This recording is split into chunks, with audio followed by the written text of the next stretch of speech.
Okay, so I want to follow up with some more ellipse examples. These are like the directions that we saw in class.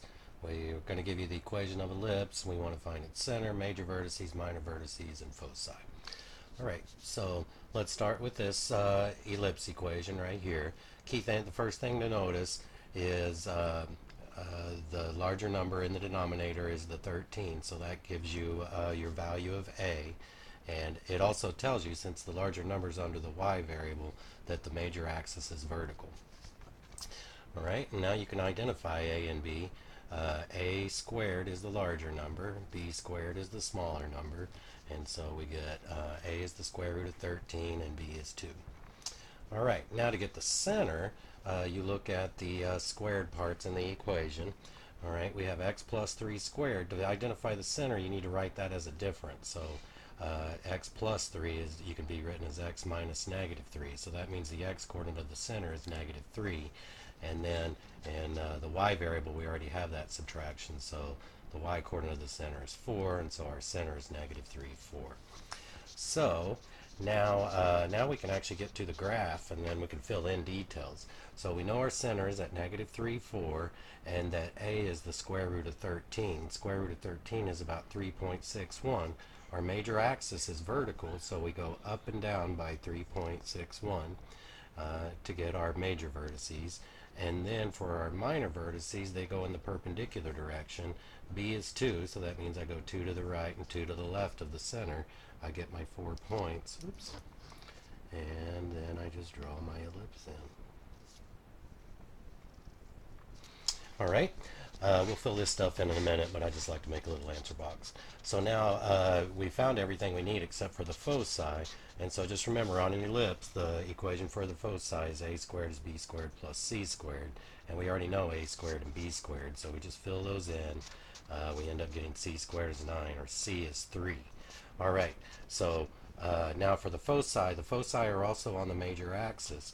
And so that means we go up and down by 3 to get the foci. And so our foci are at negative 3, 7 and negative 3, 1. So if we just fill everything in now, the center is negative 3, 4. The major vertices are negative 3, 4 plus the square root of 13, and negative 3, 4 minus the square root of 13. Our minor vertices are at negative 5, comma 4, and negative 1, comma 4. With that, and then for our foci, we already wrote them, but just to get them all in one spot, negative 3, 7, negative 3, 1. And there's the answer to that whole problem. All right, let's look at another one. This one's a little bit strange because it comes out, initially it's not in the form we need it to be. All right, to be able to read those features on the ellipse, we need this number over on the right to be 1. So the way to get that to be a 1 is divide by 30. All right, and so we do that. Go ahead and reduce your fractions. So you end up with x squared over 15 plus y squared over 6 is equal to 1. All right, so here's my larger number, and so that gives me a squared. That means that b squared is equal to 6, and since the larger number is under the x variable, that means the major axis is horizontal. Now for our center, sorry, let me just point this out. So here's a and b in exact form. Since we're going to have to use those to graph, I'll go ahead and get the approximates as well too. Just make sure to answer in exact form. All right, now for the center, we just have x squared and y squared. So if you're not adding or subtracting numbers from your variables, that just means your center is 0, 0. The other way you can think about it if you need to is x squared is x minus 0 squared, and y squared is y minus 0 squared. All right, so we can start getting to the graph because we know our center is 0, 0. We know A is about 3.87 and that our major axis is horizontal, so I go right and left from the center by 3.87, and then we know that B is about 2.45, so I go about 2.45 up and down from the center, and then I can go ahead and draw my ellipse. With that, and we'll fill in answers in a minute. I mean, we can go ahead and start filling in some stuff. The center is 0, 0. My major vertices are the square root of 15, comma 0, and negative square root of 15, comma 0. My minor vertices are 0, square root of 6, and 0, negative square root of 6. Now we just need the foci. It's going to work just like the last problem. We just have the equation that relates to three variables on the foci, for the three variables for the ellipse, and fill in numbers. And then we can solve for c. I just made up numbers, but I got c equals 3 again. All right, now again, the foci, they're always on the major axis. So here's my major axis, and you always measure from the center. So I go 3 to the right of the center and 3 to the left of the center. And so my foci are negative 3 comma 0 and 3 comma 0. All right, now we're going to reverse this process for our other two examples. All right, so we're going to be given information about an ellipse, and we want to find its equation, and then we'll make the graph just to get used to making those graphs. All right, so here's our first example. It tells us that the major vertices are at plus or minus 7 comma 0, and the foci are at plus or minus 5 comma 0.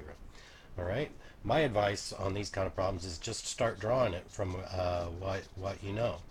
Okay, we won't be able to fill in everything yet, but at least we can fill in. So you just plot those points. Don't worry too much about things yet. So I'm just plotting those points, label them as vertices and foci. But the key thing is, then you got to remember things about an ellipse, that the vertices and the foci are on the major axis. So that's telling me this right here is the major axis. So my major axis is, well, one other thing to point out here. And then also the center is always halfway between any pair of those two. So in this case, the center has to be right there at 0, 0. My major axis is horizontal, and so what does that tell me? That gives me the form of the equation, x squared over a squared plus y squared over b squared. Because remember, a is always underneath the variable with the major axis. Okay, so what all can we fill in? Well, if you remember what a represents, a is the measure, the distance from the center to either vertex. So you can count them or look at your numbers however you see it. A is actually equal to 7. Now, we're also given information about the foci. And so the foci have to do with that letter C. And C is the distance from the center out to either focus. And so C is equal to 5. All right. Now, you might be wondering why we're worrying about C. We have A, so we could fill this in. Remember, you got to remember what we're doing. We're trying to get this equation, so we got to fill these numbers in. So we know A, so we can fill that in, but we don't know what B is. All we know is A and C. So then this is like the last example, though. If we know two of the letters, then we can always solve for the third one. And so we know that A squared is 49 and C squared is 25. I fill those in. I can solve for B squared. B is the square root of 24. Simplify that, that's 2 square root of 6. And that's about 4.90 just to be able to do the graph. So guess what? We're ready to answer the question. Look here. So we're filling into here. So A squared is 49. And then we just found B, but we really just need B squared. B squared is 24. Now the reason we need B is we still need to graph this thing. So to graph it, we start at the center. We go out to the vertices, we were given those, and then B is the distance from the center out to the minor vertices. So we start at the center, we go up by the square root of 24, we go down by the square root of 24. All right, and this is the answer to that problem. Let's do one more. All right, let me give him the problem away. There we go. All right, so let's look at this one. It tells us that the center is the point 4, 2. The major vertex, a major vertex is at 4, 6, and a focus is at 4, 0. So again, just start drawing it, and then you might have to wrap your head around it a little bit. But we have this picture right here from what we're given. Here's my center. And what you got to remember is this is a vertex, and then this is a focus. All right. So it looks a little weird, and I'll just give you a hint what's going on right here. This vertex is on one side of the center, but there's another focus right in here. You could spend the time to figure out what that is. And then same thing on the other side of the center. Here's my focus. There's going to be a vertex down beneath that. All right, but what can we tell from this? We can tell what the center is because it's given to us. We can also tell where the major axis is. The vertices, the major vertices at least, and the foci are all on the major axis. So my major axis is right there, and so that tells me that it's vertical. And I also know my center is 4, 2. So I can fill into the general form x minus the x coordinate of the center over, since my major axis is vertical, x is going to be over b squared, and then y minus the y coordinate of the center, right there, squared, over a squared. A, since this is the major axis. All right, and so now we just see what we can fill in, and we can actually figure out what a is right now, because a is the distance from the center to a vertex. So a is 4. All right, and then the other thing it tells us is what's called the semifocal length. That's always the distance from the center to a focus, and so C is right here, that distance, which is 2. All right, now we're cooking. All right, so since a is 4, a squared is 16. Since c is 2, c squared is 4. But to finish the problem, to fill into this equation, we need b. So hopefully, even with these 2 examples or 4 examples, it's getting a little repetitive. You fill your numbers in, solve for b. B is the square root of 12. Simplifies to 2 square root of 3. That's about 3.4 for the graphing purposes. All right, and just remember what the question asked. It asked for the equation and the graph. So this is the answer, but we need to fill in a and b. So that's what we do.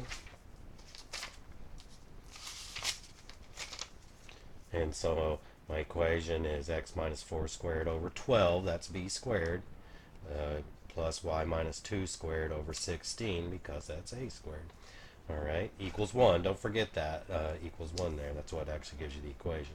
So now to graph, we start at the center. The vertices, since my major axis is vertical, I go up and down by a. So I went up and down by up and down by 4, and then for my minor axis is horizontal here, and so I go left and right by the square root of 12. That's how I get my graph. Alrighty, I hope that helps. Good luck.